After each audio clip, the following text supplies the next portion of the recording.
To start with our pizza, the first thing we need to make is the pizza dough. To start the pizza dough, we need the yeast. Yeast is the most important element of pizza dough. It is what makes it airy and it brings that fluffiness to the dough. So here in a cup, I've taken about 1 teaspoon of yeast, right?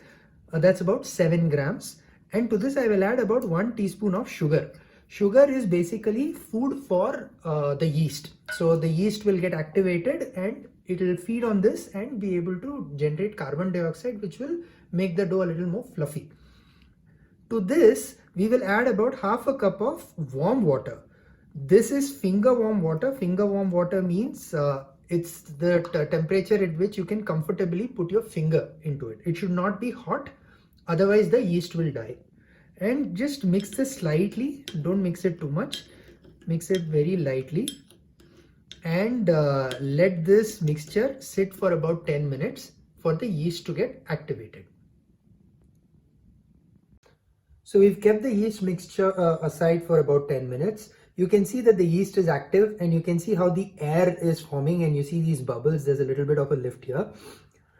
Now we will start the main mixing of the dough. I've taken about 1.5 cups of maida or all-purpose flour.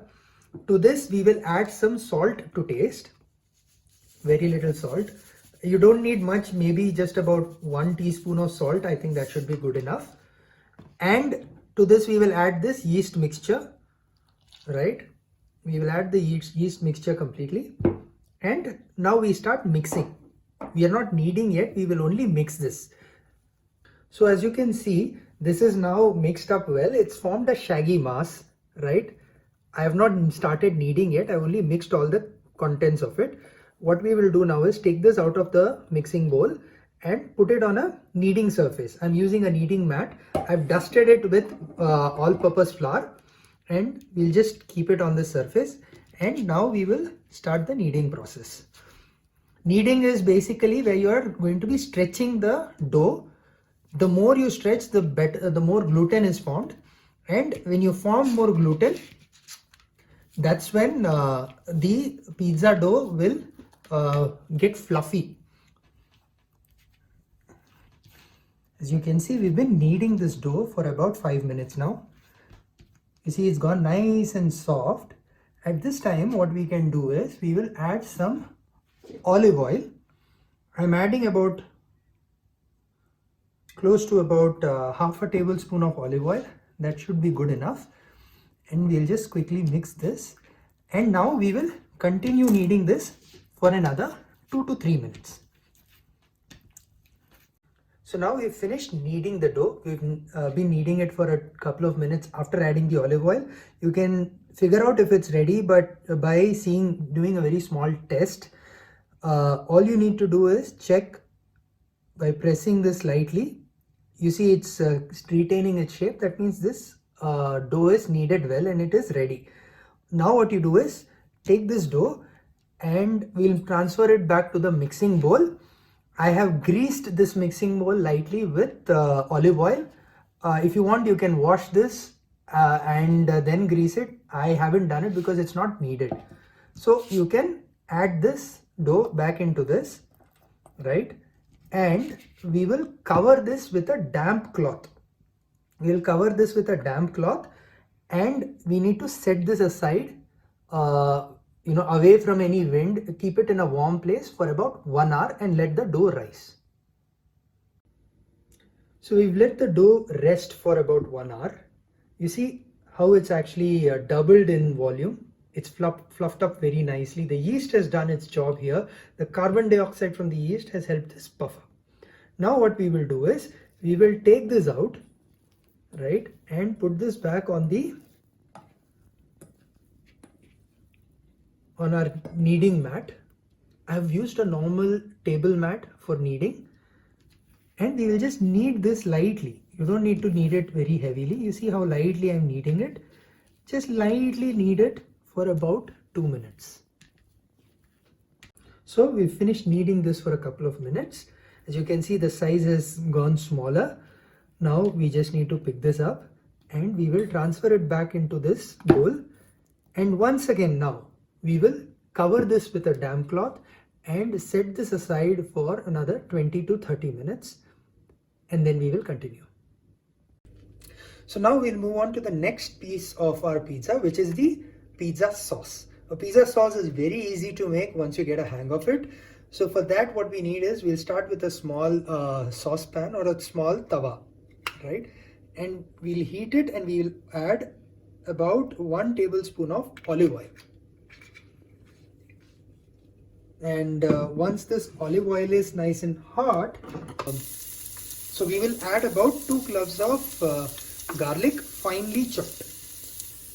And the next thing we will add is about half an onion finely chopped. I'm only using half an onion. The other half you can actually slice it and use it with the toppings. So now that the onions have gone soft a little bit, we will add tomato puree, about 1 cup of tomato puree, which is equivalent to about 2 tomatoes. I've just made it freshly at home. And we will stir this quickly.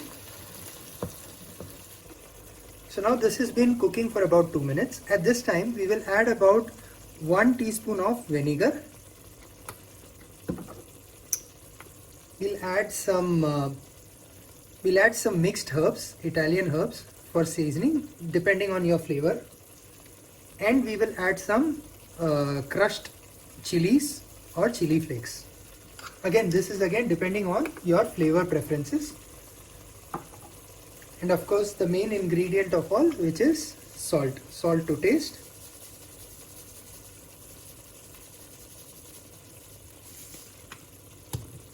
And now we will mix all of this together.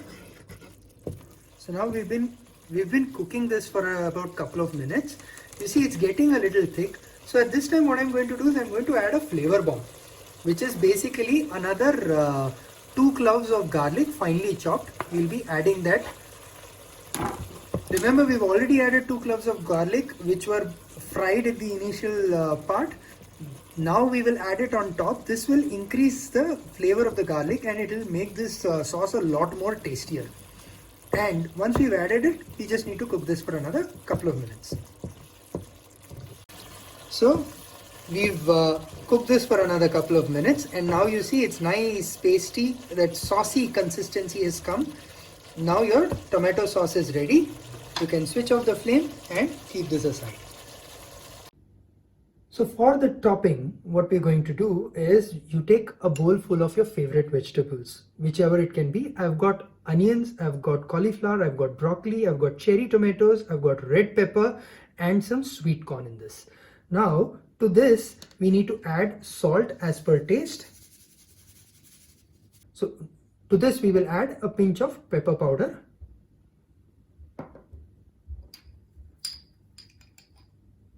About half a teaspoon of chili flakes,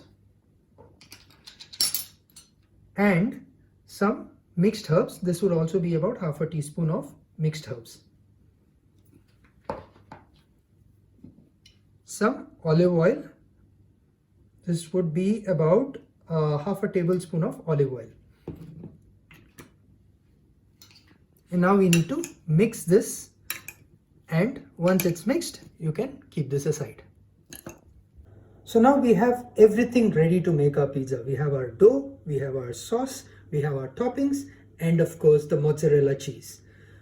Here I've taken a baking tray, I've greased it with olive oil and dusted some all-purpose flour or maida on it.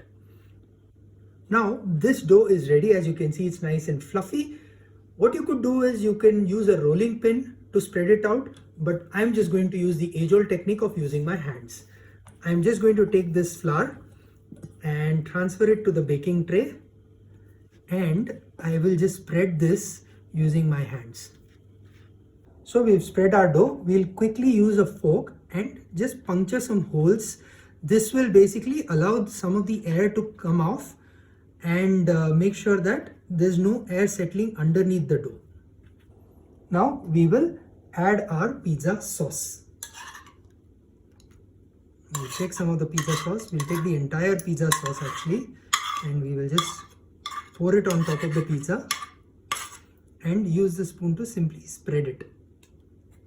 Now that the sauce has been spread over the pizza, we move on to the topping. We will transfer only half of these toppings right now. So you can just use your hands and randomly just spread them the way you want it to. Like I said, we'll only spread about half of the toppings. We've spread half of the toppings here. Now what we'll do is we'll use the mozzarella cheese. We will transfer 3/4 of this cheese. We'll just layer it on top of the pizza. This is about 100 grams of mozzarella cheese.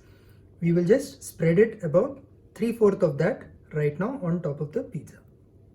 And now we will transfer the remaining half of the toppings onto the pizza.